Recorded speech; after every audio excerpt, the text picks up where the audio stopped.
अस्सलामुअलैकुम, आप देख रही हैं हल्कावार। मैं हूं आयशा जुल्फिकार और मैं शुमाइला चौधरी।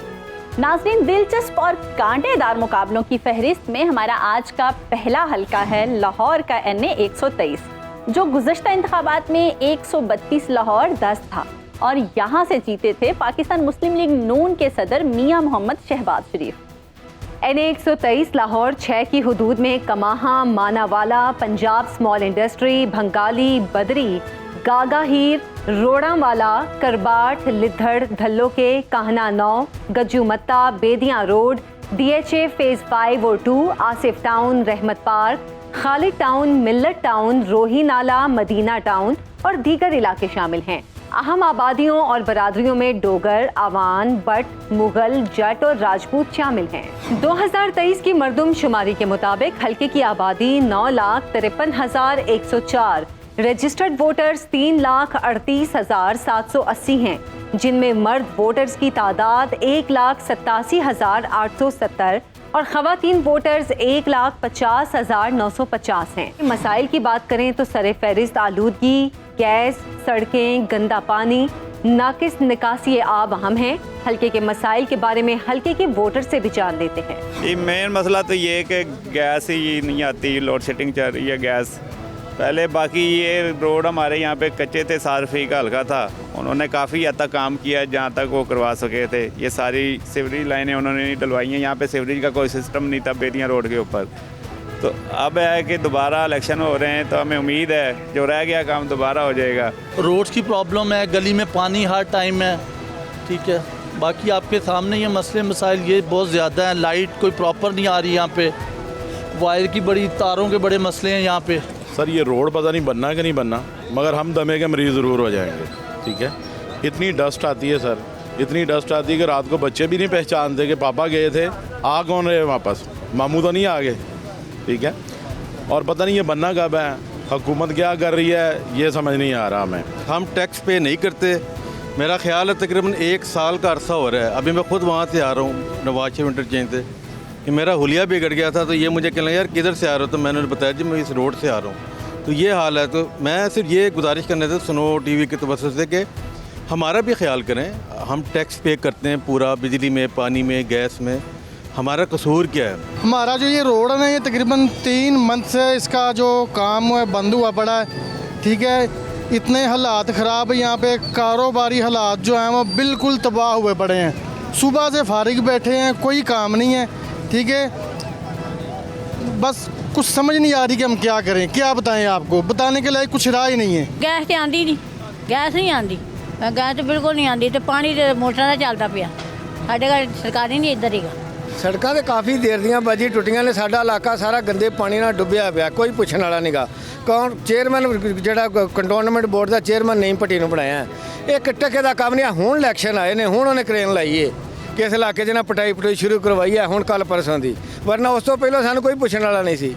इधर जी जी गैस हैगी है ना, मेन तो ऐ सड़क बेदियां रोड से गैस जी है ना, छोटी लाइन जो लवाउण वास्ते कहो कहते जी पाई नहीं हैगी। सड़क 3 महीने हो गए ना तोड़ के बैठे हैं, अगे हाले बना नहीं डे गए, कोई पता नहीं बननी भी है कि बननी ही नहीं है। ना तो आवाम ने पूरा हक मिल रहा, गरीब बंदे ना गरीब बंदे सस्ता खावन पीवन मिल रहा है। हर एक चीज़ जी माड़े बंदे पहुँच तो दूर हो गई है। बड़े जेडे साढ़े हुक्मरान नो वो एडे एडे 1.5 भारत बैठे नो, कोई माड़े बंदे वाले तवज्जो नहीं दे रहा, कोई कुछ नहीं दे रहा। सड़क बना रहे हैं, रोड बन रहे हैं, 4 सिफारिशां जी ना पट्टी हुई है। माड़े बंदे ने बहुत ज़्यादा मसाइल हैं। रक्शे जो हैं वो महल्लों से गुजर के जा रहे हैं, बच्चों को ऊपर चढ़ाते हैं, ये चिंकी रक्षा जो है। लिहाजा मेहरबानी करें, कोई हुकूमत को चाहिए कि जो है ना इस पे अमल करे।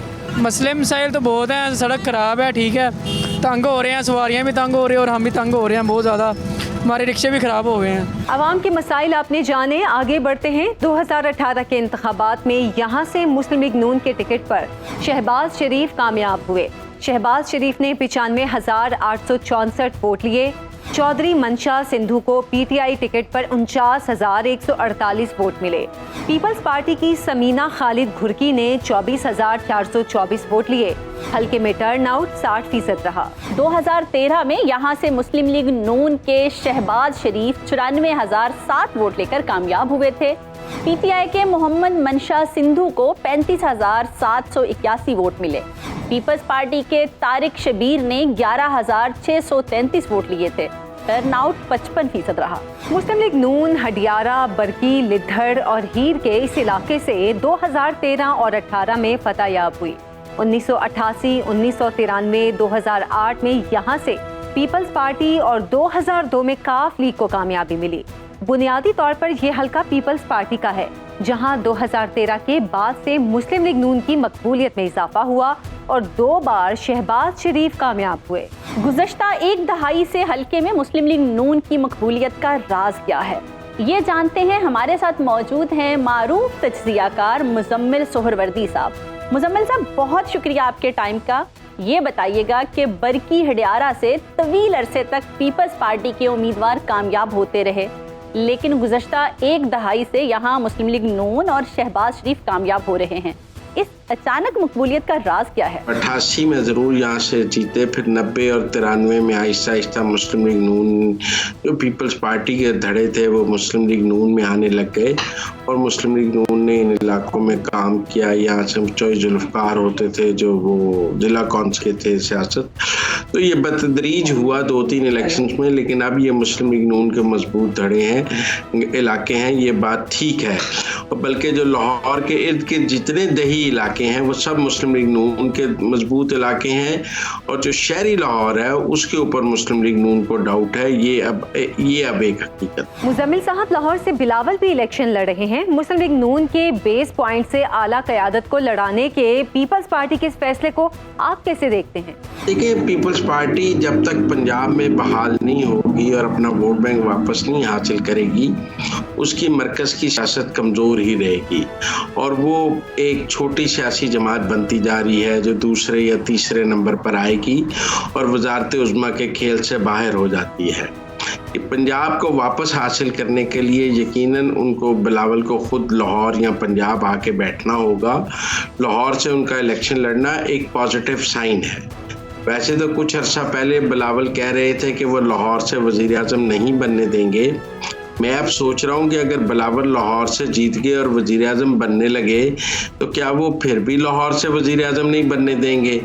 लेकिन इस बार तो शायद बिलावल का जीतना मुश्किल हो, लेकिन वो पीटीआई के वोट को कैटर करने की कोशिश कर रहे हैं, क्योंकि एक राय ये है कि पीपल्स पार्टी का ही वोटर पंजाब में नाराज़ होकर पीटीआई में गया है, और अगर पीटीआई से वो वापस पीपल्स पार्टी की तरफ आए तो पीपल्स पार्टी की बहाली हो सकती है। लेकिन क्या ये इस इलेक्शन में मुमकिन है या आगे होगा, आगे देखने की बात है। लेकिन अभी तो मुझे बिलावल की लाहौर से जीत मुश्किल नजर आती। मुजम्मिल साहब, लाहौर में मुस्लिम लीग नून ने दीगर जमातों से सीट एडजस्टमेंट की बजाय तन्हा प्रवास का फैसला किया है। बज़ाहिर सियासी बदलाव की फिजा में इस फैसले को आप कैसे देखते हैं? नहीं, आईपीपी से तो उन्होंने सीट एडजस्टमेंट की है लाहौर में, और आईपीपी से तो उन्होंने सीटें दी हैं, लेकिन बाकी और किसी सियासी जमात से उन्होंने लाहौर में इत्तेहाद नहीं किया, और कोई ऐसी सियासी जमात लाहौर में मौजूद भी नहीं थी जिससे वो सियासी इत्तेहाद कर सकते। मसलन एमक्यूएम से वो सियासी इत्तेहाद कराची में करना चाहते थे, लेकिन एमक्यूएम का लाहौर में कुछ नहीं है। JUIF के साथ वो सियासी इत्तेहाद करना चाहते हैं, उनका लाहौर में कुछ नहीं है। तो ऐसी कोई और सियासी जमात मौजूद ही नहीं थी जिसके साथ वो लाहौर में कुछ सियासी इत्तेहाद बना सकते। आईपीपी के साथ इत्तेहाद उन्होंने जरूर बनाया है, और ये इत्तेहाद जबरदस्ती का इत्तेहाद है। शायद मुस्लिम लीग नून बनाना नहीं चाहती थी, लेकिन उन्होंने मजबूर किया गया है। बहुत शुक्रिया मुजम्मिल सोहरवर्दी साहब आपके वक्त का। तो नाज़रीन, NA 123 बरकी हडियारा लाहौर के इस हल्के का तफसीली अहवाल आपने जाना। आगे बढ़ेंगे और बात करेंगे अपने नए हल्के की, लेकिन एक ब्रेक के बाद। हमारे साथ रहिए।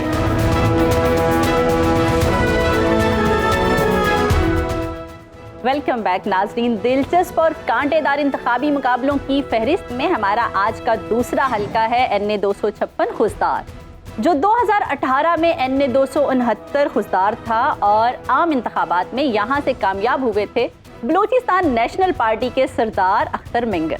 NA 256 की हुदूद में ज़हरी, खुजदार, वड के इलाके शामिल हैं। बरादरियों और कबीलों में मैंगल, हसनी, लहड़ी, जामूद, बजिंजो, गुलामानी, शहवानी, रईसानी, ज़हरी शामिल हैं। हल्के की कुल आबादी है 9,97,214, यहाँ वोटर्स की मजमूई तादाद 4,12,77 है। मसाइल में तालीम की अबतर हालत, साफ पानी की किल्लत, टूटी फूटी सड़कें और ज़राअत से मुतालिका मसाइल सरे फहरिस्त हैं। 2018 में खुजदार के इस हलके से कामयाब हुए थे बलूचिस्तान नेशनल पार्टी के सरदार अख्तर मैंगल। अख्तर मैंगल को 53,183, बाप पार्टी के मोहम्मद खालिद बजिंजो को 19,797 और आज़ाद उम्मीदवार मीर शफीक मैंगल को 14,610 वोट मिले थे। हल्के से वोटिंग टर्नआउट 55% रहा। 2013 के इलेक्शन में यहां से JUI के कमरुद्दीन 26,028 वोट लेकर फातेह ठहरे। BNP के अब्दुल रऊफ मैंगल ने 25,970 वोट लिए। मुस्लिम लीग नून के सरदार सनाउल्लाह ज़हरी को 15,338 वोट पड़े। टर्नआउट 46% रहा। इलेक्शन 2024 के लिए NA 256 से पीपल्स पार्टी के सरदार अब्दुल रहमान ज़हरी, सरदार मोहम्मद असलम बजिंजो, मोहम्मद खालिद बजिंजो, मीर शफीकुर रहमान मैंगल उम्मीदवार हैं।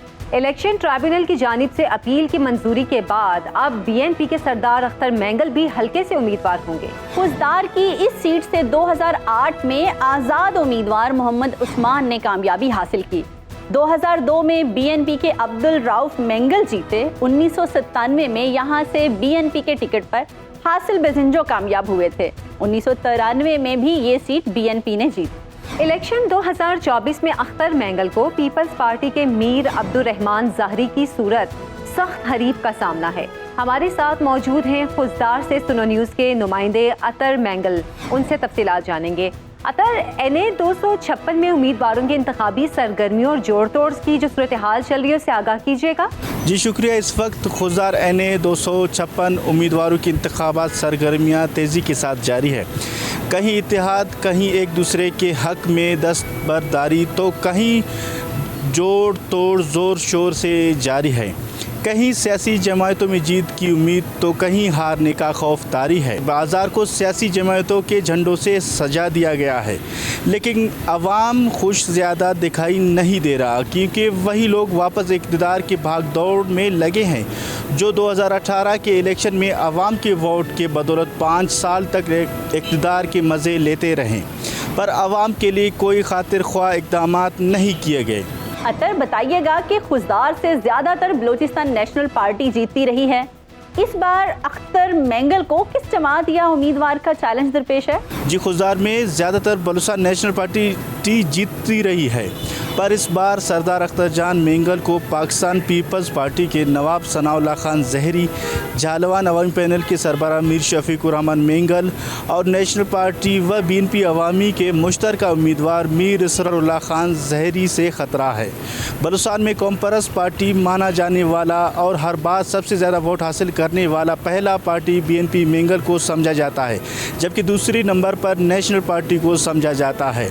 और नेशनल पार्टी ने सरदार अख्तर जान मैंगल के खिलाफ अपने इत्तेहादी जमात की उम्मीदवार मीर इसरारुल्लाह खान ज़हरी को NA 256 से खड़ा किया है।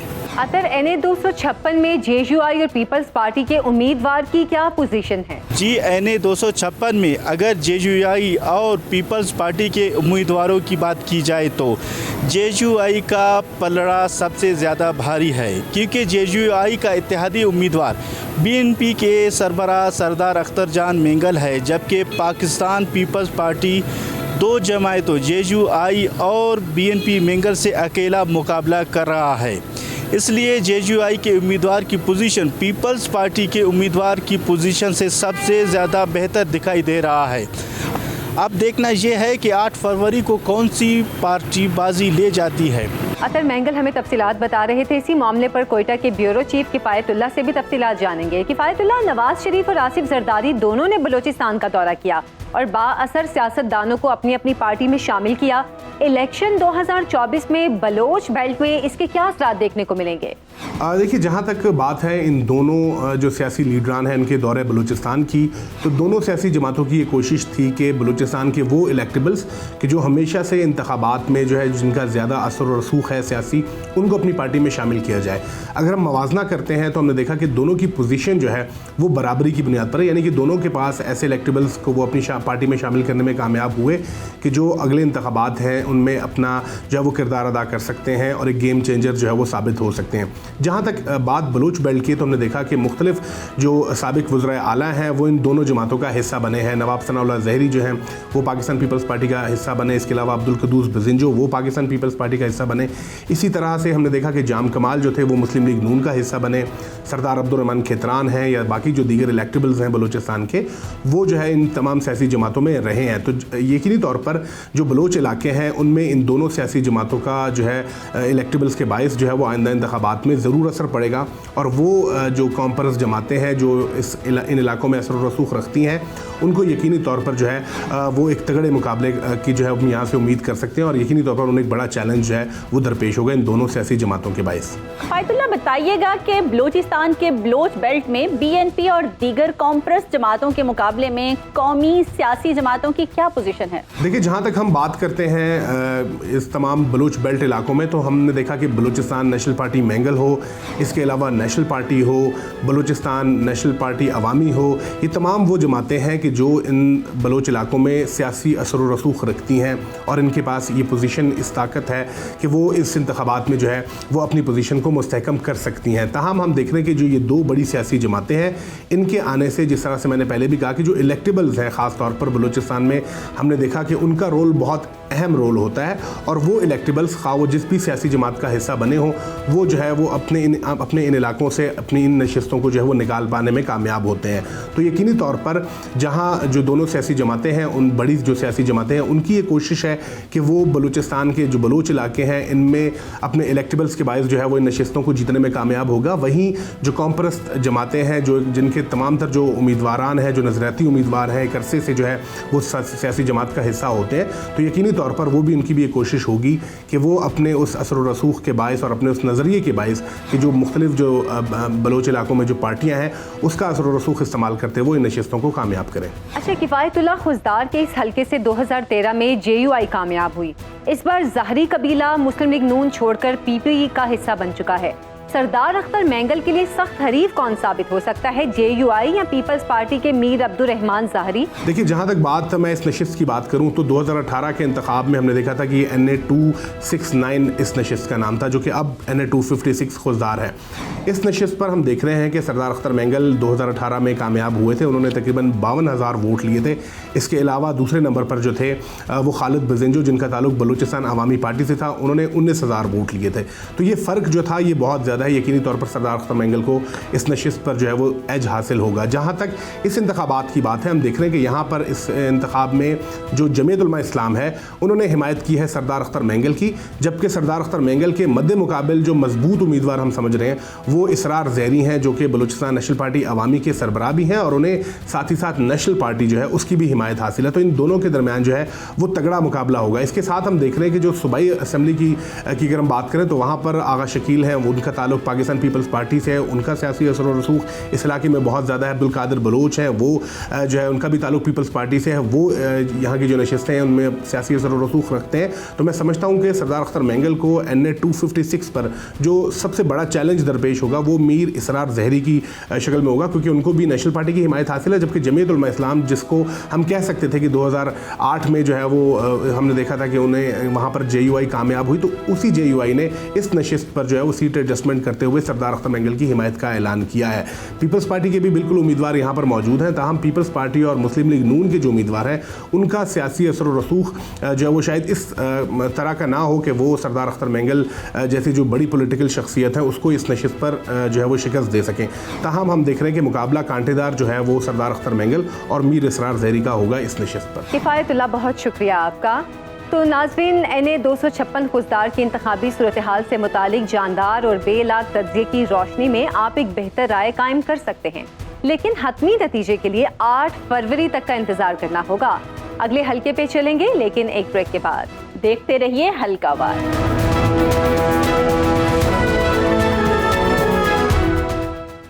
वेलकम बैक नाज़रीन, हमारा आज का तीसरा हल्का है NA 209, जो पुरानी हल्का बंदियों में NA 216 सांगड़ 2 था।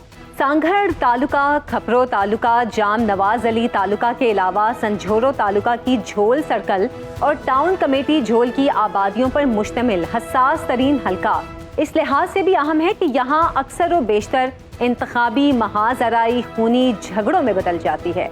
2018 के इंतखाबात में भी यहाँ तसादुम और हंगामा आराई के सबब 5 अफराद हलाक हुए थे। शदीद तनाव वाले हसास हल्के सांगड़ के हवाले से एक और खास बात आपको बताते चलें कि नई हल्का बंदियों में 23 लाख आबादी वाले शहर से कौमी और सूबाई असेंबलियों की एक एक सीट तहलील कर दी गई है। अब सांगड़ से कौमी असेंबली की 3 के बजाय 2 और सूबाई असेंबली की 6 की बजाय 5 सीटें होंगी। इस सारी इंतजाम कारी का फायदा किसे पहुंचा, प्रोग्राम में इस पर भी बात होगी।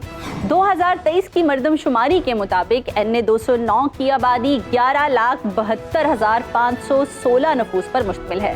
हल्के में वोटर्स की मजमूई तादाद 6,07,638, जिनमें मर्द वोटर्स 3,26,355 और खवातीन वोटर्स 2,81,283 हैं।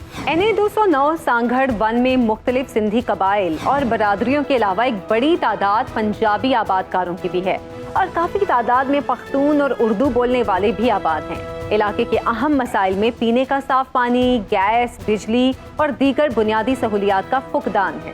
आला तालीमी इदारों की कमी और सेकेंडरी सतह पर सरकारी तालीमी इदारों की बदहाली भी अहम है। हल्के के मसाइल के बारे में हल्के के वोटर से भी जान लेते हैं। जैसे आप देख रहे हो कि यहाँ बल्दिया के सामने गेट है, वहाँ पर कचरा पड़ा हुआ है। जब ये अपने घर की नहीं सफाई कर सकते तो आवाम की और शहर के गलियों की क्या सफाई करेंगे। यहाँ पर ऐसी कोई चीज़ सिस्टम समझ में नहीं आ रहा है। अगर अस्पतालों में चले जाओ तो वहाँ दवाइयाँ नहीं हैं, एजुकेशन में चले जाओ तो वहाँ पढ़ाई नहीं है, मास्टर है ही नहीं। उसके अलावा बहुत से मसाइल है, पानी साफ़ नहीं है हमारे यहाँ।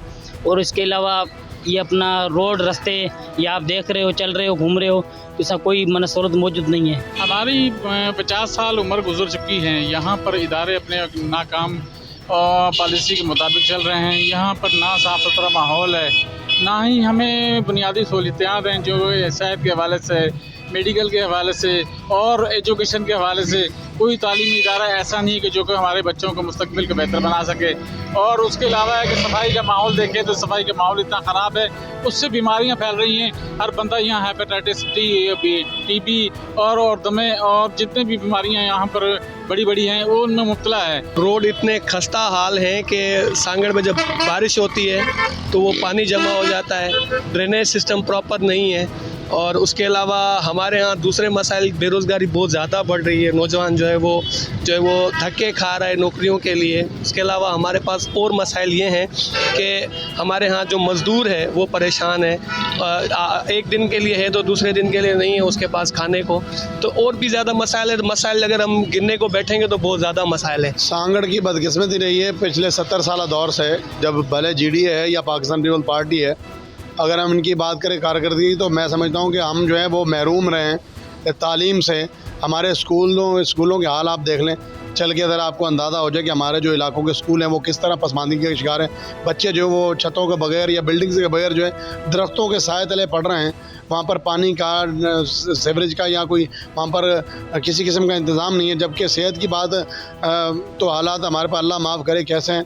आप ज़रा सिविल हॉस्पिटल सांगड़ चेक कर लें, रेफ़र सेंटर बनाया हुआ है। हमारे मरीज़ जो हैं वो भागे उनको जब भी हम जाते हैं तो हमें कहते हैं नवाब शाह ले जाओ। आवाम की राय आपने जानी।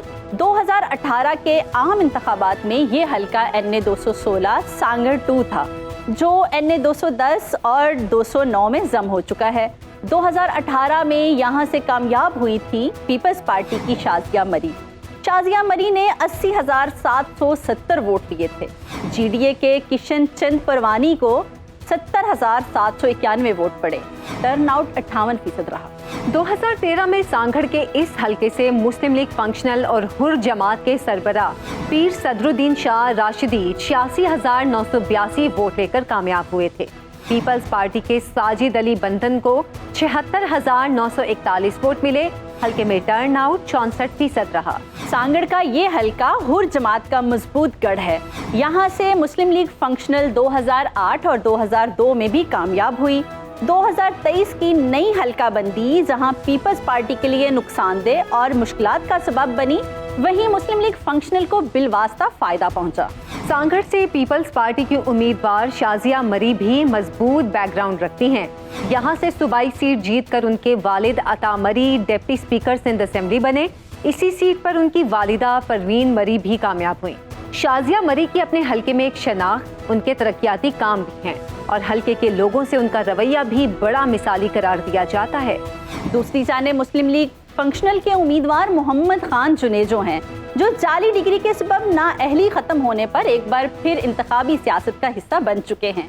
हल्का बंदी के इशू पर बात करने के लिए हमारे साथ मौजूद हैं सांगड़ के मुमताज सहाफ़ी और कालमिस्ट उमीर बख्श बर्दी। बहुत शुक्रिया उमीर बख्श साहब आपके टाइम का। ये बताइएगा कि सांगड़ पूरे पाकिस्तान में वो वाहिद ज़िला है जहाँ से कौमी और सूबाई असम्बली की एक सीट कम कर दी गई है। इसके खिलाफ अपीलें भी दायर हैं। इस फैसले की बुनियाद सियासी है या इंतज़ामी? जी, आपने जो क्वेश्चन किया है कि पूरे पाकिस्तान में सांगड़ वाइज डिस्ट्रिक्ट है वहाँ जहाँ पे एक कौमी नशिस्त ख़त्म की गई है। आपके इल्म में होना चाहिए सांगड़ पाकिस्तान में वाइज डिस्ट्रिक्ट नहीं है। दूसरे सिंध के अजला थे वहाँ पे एक कौमी नशिस्तें ख़त्म हुई हैं और दूसरे प्रोविंशियल में जो हैं वो वहाँ पे नशिस्तें ख़त्म हुई हैं। बाकी बात रही तो ये इंतज़ामी था या सियासी था, मेरे ख्याल में ये सियासी तो नहीं था, इंतज़ामी था। उस हवाले से ये हुआ है। अगर सियासी होता तो शोर मचता, इतना शोर अब नहीं मचा जो मचना चाहिए था, क्योंकि हमारे सांगड़ डिस्ट्रिक्ट में पहले जो 3 कौमी नशिस्तें हुआ करते थे, अभी वो 2 कौमी नशिस्तें हुए। एक सूबाई नशिस्त जो है वो सांगड़ डिस्ट्रिक्ट की कम हुई है। उस हवाले से यहाँ पे जो सांगड़ के पॉलिटिकल पार्टीज़ थे जिसमें सरपरस्त पीपल्स पार्टी और GDA वाले थे, उन्होंने अपीलें दायर की थी।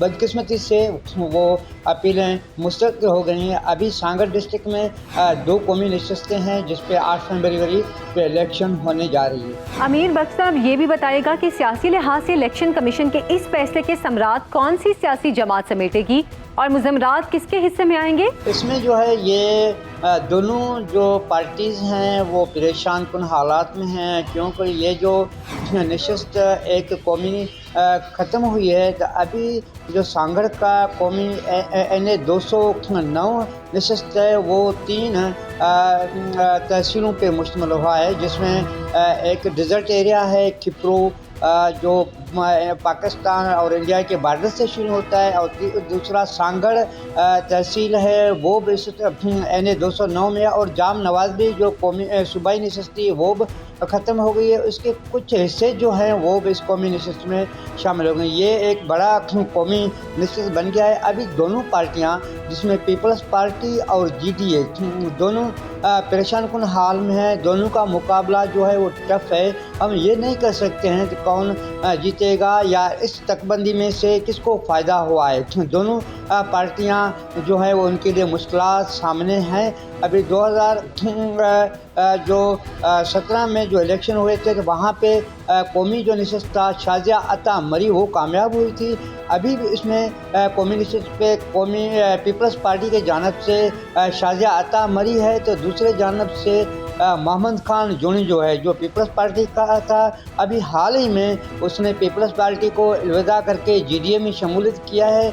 यहाँ पे पीर पगारे के मुर्दों का भी अक्सरियत है, और यहाँ इस कौमी तक में जो फैसलाती वोट होते हैं वो उर्दू स्पीकिंग के हैं। वो चक जो हैं यहाँ पे वो हमेशा इस तक पे कौमी नशिस्त पे या सांगड़ की जो सूबाई नशिस्त है वो फैसला कन वोट होते हैं।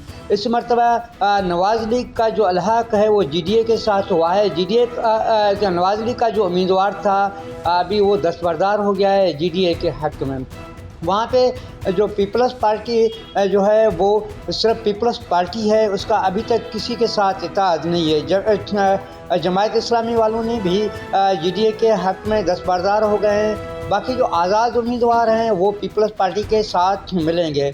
इसमें यह है कि शाजिया अता मरी की जो पोजीशन है वो कुछ वर्किंग के हवाले से तो नज़र आ रही है, तो वो जीतने के इम्कान हैं, लेकिन मुकाबला सख्त है। अमीर बख्श बर्दी साहब बहुत बहुत शुक्रिया आपके वक्त का। तो NA 209 की ताज़ा सूरत हाल पर बात करने के लिए हमारे साथ मौजूद हैं सांगड़ से सुनो न्यूज़ के नुमाइंदे रियाज हसन। मोहम्मद खान जुनेजो मुस्लिम लीग फंक्शनल के उम्मीदवार हैं। हल्के में उनकी क्या पोजीशन देख रहे हैं आप? जी बिल्कुल, जीडीए के रहनुमा और उम्मीदवार मोहम्मद खान जुनैद, जो कि पीपल्स पार्टी के टंडो आदम से साबका एमएनए भी रह चुके हैं और उन्होंने पीपल्स पार्टी को खैराबाद कहकर जीडीए फंक्शनल लीग में जो शमूलियत की है, जिसके बाद वो NA 209 से जो है वो भी इलेक्शन लड़ रहे हैं जो मद्दे मुकाबले शाजी आता मरी के। और दिलचस्प बात यह है कि दोनों जो हैं पीपल्स पार्टी के कैंडिडेट और जीडीए के कैंडिडेट जो हैं वो पहली बार सांगड़ के हलके से इलेक्शन लड़ने जा रहे हैं। जबकि उनकी पोजीशन के हवाले से मैं बताऊं कि उनका वोट एक बड़ा वोट बैंक है जीडीए का और उनकी मजबूत पोजीशन है और पीपल्स पार्टी की शाजी आता मरी को वो टफ टाइम देंगे। जबकि हालिया जो पहले जो उनके उम्मीदवार रह चुके हैं, जो हुकूमत रह चुकी है जीडीए की, तो उससे भी लोग जो हैं मायूस दिखाई दे रहे हैं, क्योंकि जो आवाम का जो बुनियादी वो जो सहूलतें हैं आवाम को वो नहीं मिल सकी हैं, जिसके बाइस आवाम में जो है मायूसी पाई जाती है। तो अभी इलेक्शन की भरपूर कैंपेन जारी है, तो मोहम्मद खान जुनेजो की भी ये कोशिश है और वो बिल्कुल टफ टाइम देंगे पीपल्स पार्टी की कैंडिडेट को, तो मुकाबला दिलचस्प होने वाला है। अच्छा रियाज, सांगड़ में पंजाबी आबादकारों की भी एक बड़ी तादाद बसती है, अमूमन उनकी हिमायत किसकी तरफ होती है? जी बिल्कुल, बात की जाए पंजाबी कम्युनिटी की तो उनका भी बहुत बड़ा वोट बैंक है और 60% जो है वो पीपल्स पार्टी को सपोर्ट करते हैं, जबकि 40% जो है दीगर पार्टियों से वाबस्ता है। जबकि हालिया होने वाली तबाहकुन बारिशों के बाद जो है कुछ उनमें मायूसी पाई गई, क्योंकि जो हमारे अवामी नुमाइंदे थे जिनको इन्होंने वोट दे के मुंतखब किया था वो उनकी दाद रसी के लिए नहीं पहुंच सके थे। और उनका जो रास्ता है यहाँ से अगर आप वर्कशॉप से जाएं तो वर्कशॉप का रोड जो है तबाह हाल है और इसी रोड से पर जो है हज़ारों जो चक लगते हैं, हज़ारों पंजाबी कम्युनिटी के यहाँ पर गोठ आबाद हैं। तो इसी वजह से भी मायूसी पाई जा रही है, क्योंकि वो अरसे दराज से जो है जो उम्मीदवारान थे उन्होंने जो उनको लॉलीपॉप दिया और आज तक रोड नहीं बन सका है, जिसकी वजह से जो बुनियादी सहूलियात हैं और उसको वो ना मिलने की वजह से जो है जो लोग जो हैं इनके हलके के जो अवाम है वो मायूसी का शिकार है। जबकि बात की जाए सांगड़ की ओवरऑल की तो सांगड़ बुनियादी सहूलियात से अरसे दराज से महरूम है। जितने भी उम्मीदवार आए हैं, चाहे वो पीपल्स पार्टी के हों या फंक्शन लीग के हों, उन्होंने आवाम को जो है सिर्फ दिलासे दिए हैं। और सबसे जो बड़ा मसला है वो हेल्थ का है। हमारा जो डिस्ट्रिक्ट हेडक्वार्टर हॉस्पिटल है उसमें सहूलियात का फुकदान है, 350 बेड पर मुश्तमिल हॉस्पिटल है और उसमें ना तो NICVD वार्ड आज तक बन सका है और ना ही ट्रामा सेंटर मिल सका है। जबकि यहाँ पर जितने भी इमरजेंसी में केसेस आते हैं उनको रेफ़र कर दिया जाता है कराची, हैदराबाद या तो नवाबशाह। जबकि दूसरा मसला है पानी का सांगड़ में सबसे बड़ा मसला है और साफ़ पानी मुहैया करना एक बहुत बड़ा इंतज़ामिया के लिए अज़ाब बन चुका है, क्योंकि जो पानी मिल रहा है उसमें सेवरेज का पानी मिक्स होता है, जिसकी वजह से शहरी जो हैं वो पेट के अमराज में वो मुब्तला हो रहे हैं। जबकि बल्दियाती निज़ाम भी जो है अरसे दराज से नकारा है। गलियाँ जो सड़कों का इंफ्रास्ट्रक्चर है मुकम्मल तौर पर वो तबाह हो चुका है। नालियों का सेवरेज सिस्टम जो है इस वक्त और गटर सेवरेज जो है उबलने के बाद वो सड़कों पर आता है, जिसकी वजह से रोडों में भी बड़े बड़े गड्ढे पड़ चुके हैं। दूसरी जानिब जो है अवाम जो हल्के की अवाम है उनका यही कहना है कि हमें बुनियादी सहूलियात चाहिए। जबकि पीपल्स पार्टी से भी अवाम ने मायूसी का इज़हार किया, उनका कहा कि रोटी कपड़ा मकान हमें नहीं चाहिए, सिर्फ हमें बुनियादी सहूलियात जो हैं हेल्थ हो गई और जो इंफ्रास्ट्रक्चर हो गया सांगड़ का और महंगाई को कम किया जाए, यही हमें चाहिए। जो हमारे लिए बुनियादी सहूलतें फराहम करेगा हम उन्हीं को वोट देंगे। बहुत शुक्रिया रियाज हसन आपका। तो नाज़रीन, NA 209 सांगड़ 1 हसास तरीन हलकों में से एक, जहां सियासी लड़ाई कब हरबी जंग में बदल जाए कुछ पता नहीं चलता। इस बार भी यहां GDA और पीपल्स पार्टी आमने सामने हैं। वोटर्स किसके हक में फैसला करते हैं ये तो 8 फरवरी को ही पता चलेगा, सो इंतजार कर लेते हैं। इसी पर करेंगे अपने प्रोग्राम का इख्तिताम। अगले प्रोग्राम तक के लिए इजाजत दीजिए। अल्लाह हाफिज।